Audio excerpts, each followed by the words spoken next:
So part of one of the persons I met at the Don't Die Summit VIP lounge was Dr. Topa Lina, who owns a women's clinic, and she does a lot of bioidentical hormone therapies. So I was like, hey, should I take some? I've been feeling tired. I was back from climbing a mountain that I could not finish the climb of because I felt so exhausted. I had hot flashes or stupid things. And I was so pissed because I felt I could do it, right? So we talked, and she says, let's check your hormones. Of course, I was all over the map. So she created so bioidentical hormones are hormones that are meant for you as a person. It's not the same as your neighbor or your friends. It's made for you based on your own results. It's not a pill. It's a cream or a patch that you apply. And I had amazing results with that. I mean, no hot flashes, super strong. As a matter of fact, in October, I climbed a mountain in 3 hours instead of 6. I passed everyone. I got to 6,500 meters 1 hour before everyone. I was like, oh my God, where is everyone? I was so strong. But then last week, we decided to do a test to see how my hormones levels were. They came back yesterday. I was in panic mode. I had 3,000 times more progesterone than I was supposed to have. And I'm like, how can this be possible? I feel healthy as a horse. I don't understand. So for the full day, I went to ChatGPT and Claude and all these AI search things. I put all my results, and they told me pretty much the same thing. It's either a lab error, a unit conversion error, or a terrible tumor, cancer, or whatever. I'm like, oh my God, I feel okay though. So first I was like, I feel healthy, but still it goes into your mind. Am I having something terrible in my body? I knew that this type of cancer would create crazy blood pressure. I checked my blood pressure. I was 109/77, so I'm good. And this morning, we talked to the lab rep who told us, oh, but you use custom-made creams for your face in which you put some hormones and rapamycin and other products like this. And it throws our test results completely out.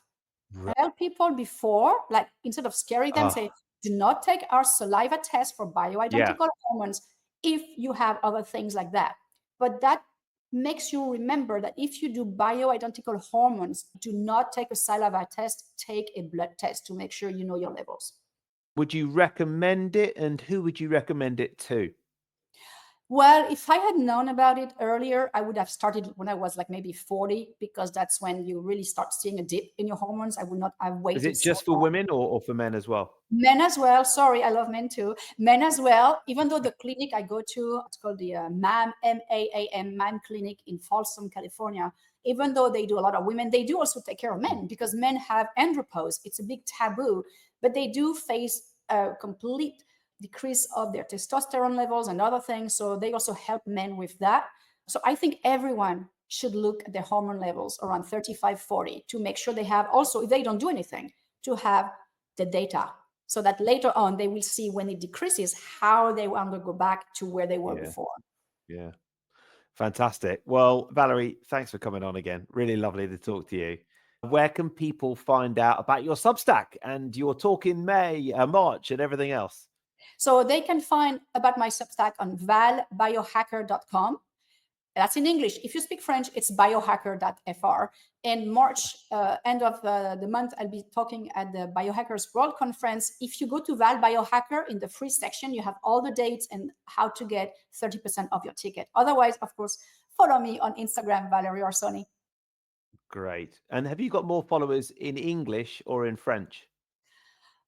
It's changing. I used to have more in French, and now it's kind of rebalancing itself, especially thanks to my, commitment to more biohacker information, data, and stuff. I think it's going to be even out at the end of the year. Yeah. But it's been But growing. I'm really happy that people are really into biohacking and longevity. I have been noticing actually over the last few months. I rebranded the podcast about 10 months ago to focus more on biohacking. And I have noticed listening go up quite consistently actually over the last few months. So that's great. That's very Especially people, gratifying. and you call it biohacking news. I know it's going to be something that's newsworthy, Yeah. and it's about biohacking. Yeah.